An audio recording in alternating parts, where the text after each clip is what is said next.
America से भारतीयों का निर्वासन, बेड़ियां बांधकर क्यों भेजे गए 104 प्रवासी। हाल ही में अमेरिका से 104 भारतीयों को निर्वासित कर भारत भेजा गया, लेकिन इन निर्वासन में जिस तरीके को अपनाया गया उसने भारत में बड़े पैमाने पर चिंता और बहस को जन्म दिया।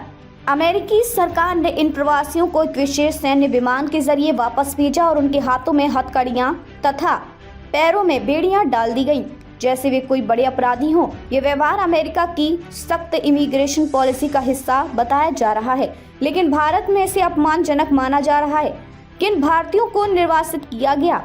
अमेरिका ने जिन भारतीय नागरिकों को वापस भेजा वे विभिन्न राज्यों से हैं। पंजाब से 30, हरियाणा और गुजरात से 33 लोग, महाराष्ट्र और उत्तर प्रदेश से 3 लोग, चंडीगढ़ से 2 लोग। इन 104 लोगों में 19 महिलाएं और 13 नाबालिग भी शामिल हैं। कैसे पहुंचे थे ये लोग अमेरिका? इन लोगों में से कई वैध पासपोर्ट और वीजा के साथ भारत से निकले थे, लेकिन बाद में उन्होंने अवैध तरीके से अमेरिका में घुसने की कोशिश की। इनमें से अधिकतर प्रवासियों ने डंकी रूट के जरिए अमेरिका जाने का प्रयास किया। यह खतरनाक और गैरकानूनी मार्ग है जिसमें प्रवासी कई देशों से होते हुए अमेरिका की सीमा पार करने की कोशिश करते हैं।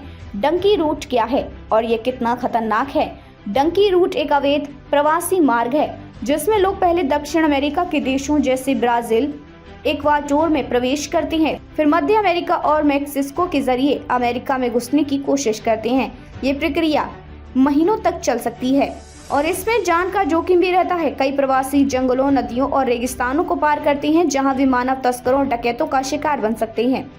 प्रवासियों के परिवारों की प्रक्रिया अचानक हुए इस निर्वासन से कई परिवारों को झटका लगा है। 35 वर्षीय सुखपाल सिंह पंजाब को उनके परिवार ने इटली में सेटल करने की योजना बनाई थी, लेकिन वे अमेरिका पहुंच गए और निर्वासित कर दिए गए। उनके पिता प्रेमपाल सिंह ने कहा कि हमें बिल्कुल अंदाजा नहीं था कि सुखपाल इटली से अमेरिका चला गया। ये खबर हमारे लिए चौंकाने वाली है।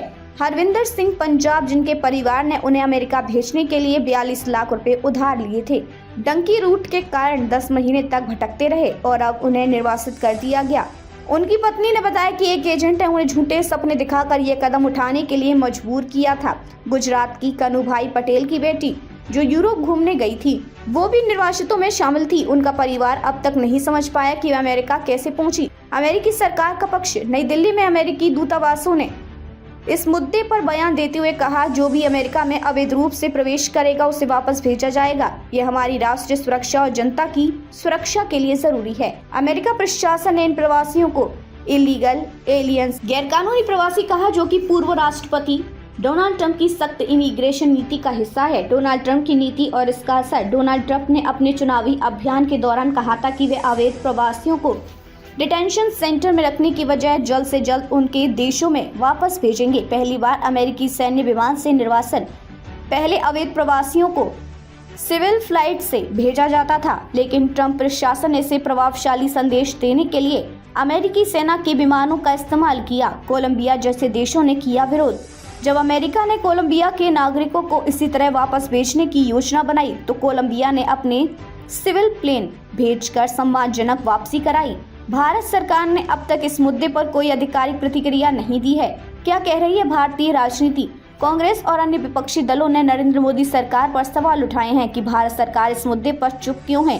कांग्रेस नेता शशि थरूर ने कहा, हमारे नागरिकों के साथ अपराधियों जैसा व्यवहार किया गया, यह भारत की गरिमा के खिलाफ है। समाजवादी पार्टी के नेता अखिलेश यादव ने भी इस मामले को लेकर सरकार की नीतियों पर सवाल उठाए हैं। अंततः अवैध रूप से विदेश जाने के प्रयास न केवल असफल हो सकते हैं बल्कि परिवारों को भारी आर्थिक और मानसिक आघात भी पहुंचा सकते हैं। क्या होगा आगे? भारत सरकार इस मामले पर आधिकारिक बयान कब देगी, यह देखने वाली बात होगी।